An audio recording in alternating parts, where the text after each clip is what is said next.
चलो notebook pen निकाल के रखो आप अपना और इधर भी ध्यान दो, थोड़ा अच्छे से समझ में आएगा। यहाँ से देखो ये क्या है, देखो बेटा ट्रांसफार्मर का टॉपिक चल रहा है अपना। कौन सा टॉपिक है? ट्रांसफार्मर है बेटा, ठीक है। ट्रांसफार्मर क्या है? It is a device which is used to increase और डिक्रीज एसी वोल्टेज।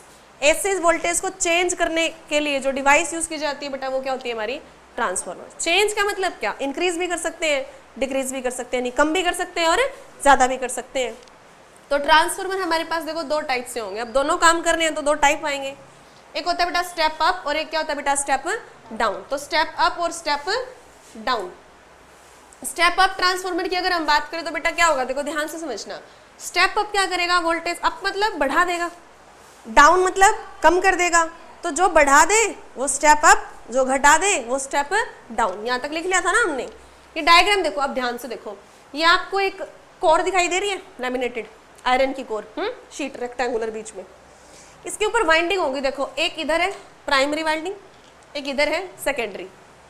प्राइमरी में नंबर ऑफ टर्न्स बेटा कम दिखाई दे रहे हैं आपको, सेकेंडरी में ज्यादा दिखाई दे रहे होंगे। समझ में आ रहा है यहाँ तक? ऐसा भी हो सकता है बेटा कि प्राइमरी में ज्यादा हो और सेकेंडरी में क्या हो? कम। प्राइमरी में कम, सेकेंडरी में ज्यादा।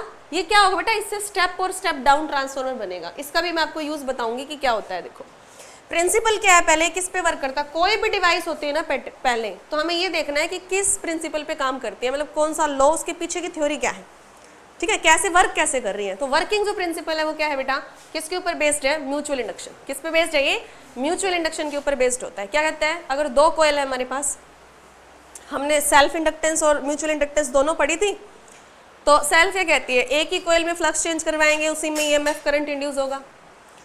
म्यूचुअल में क्या होता है? दो कॉइल लेके आ जाते हैं, एक में फ्लक्स लिंक करवाते हैं, दूसरे में उतना ही होता है जिससे दूसरे में ईएमएफ क्या हो जाता है? इंड्यूस। तो ऐसा ही कुछ होने वाला है कि यहाँ पे जो भी फ्लक्स चेंज होगा वो इसमें भी होगा और इसमें हमारा जो वोल्टेज है वो नई डेवलप होगी। तो देखो ये कंस्ट्रक्शन थ्योरी यहाँ पे लिख रखी है ये सारी। ये देखो ये शॉर्टकट में है। It consist of two coil, दो कॉइल है, एक प्राइमरी और एक secondary, insulated from each other, bounded soft iron core के ऊपर उसको बाउंड कर दिया, लपेट दिया। क्या कर दिया बेटा? लपेट दिया। प्राइमरी कॉइल जो है देखो ये वाला जो हिस्सा आपको दिखाई दे रहा है इधर वाला, ये इनपुट है। यहाँ पे देखो एसी सोर्स लगा रखा है, जितनी वोल्टेज को हमें चेंज करना है वो यहाँ पे हम यूज करेंगे, ठीक है।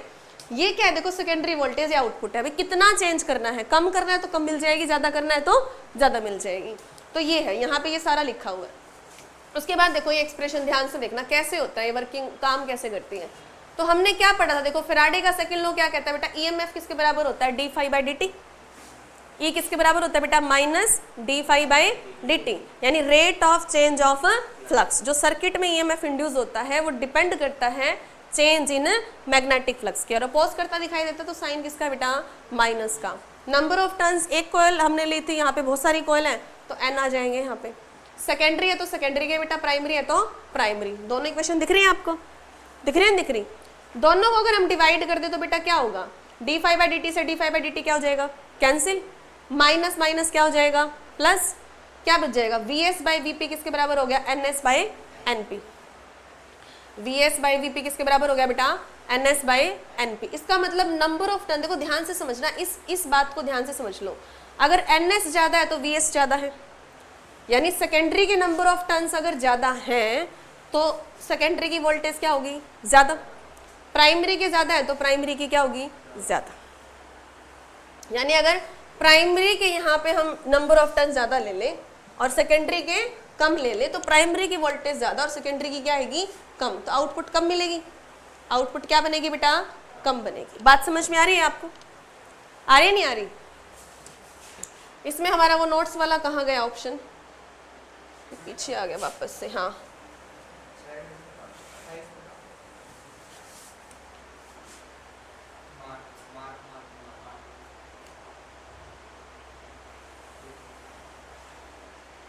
नहीं, नोट वाला ऑप्शन कहाँ गया इसमें?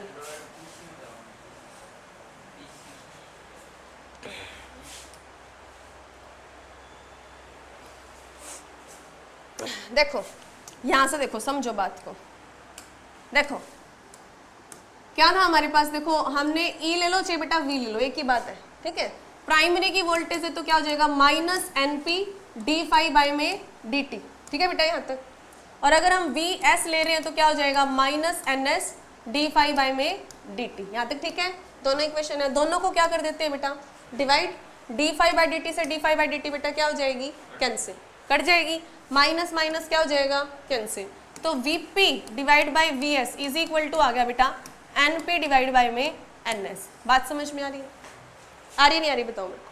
अब यहाँ पे देखो, यहाँ हम क्या करते हैं, देखो अगर मान लो vp ये np और ns ये रेशो 1 से ज्यादा हो तो ऑफ कोर्स जो vp और vs का रेशो ये भी 1 से क्या होगा बेटा, ज्यादा होगा। तो यहाँ से देखो ns को इधर ले जाते हैं तो np ज्यादा है ns से, तो vp ज्यादा हुई बेटा किससे, vs से। प्राइमरी की वोल्टेज ज्यादा है, इसका मतलब सेकेंडरी में वोल्टेज कम हो गई। वोल्टेज क्या होगी, वोल्टेज कम करने का काम कौन करता है, स्टेप डाउन। तो स्टेप डाउन के लिए हमें क्या कंडीशन चाहिए कि प्राइमरी में वाइंडिंग, ये मान लो अगर कोयल है इधर, प्राइमरी में वाइंडिंग ज्यादा होनी चाहिए और सेकेंडरी में वाइंडिंग क्या होनी चाहिए, कम होनी चाहिए। तभी यहाँ पे वोल्टेज ज्यादा है तो यहाँ पे क्या मिलेगी, कम मिलेगी। क्या मिलेगी, कम। दीपेश इधर ध्यान दो बेटा यहाँ पे देखिए आप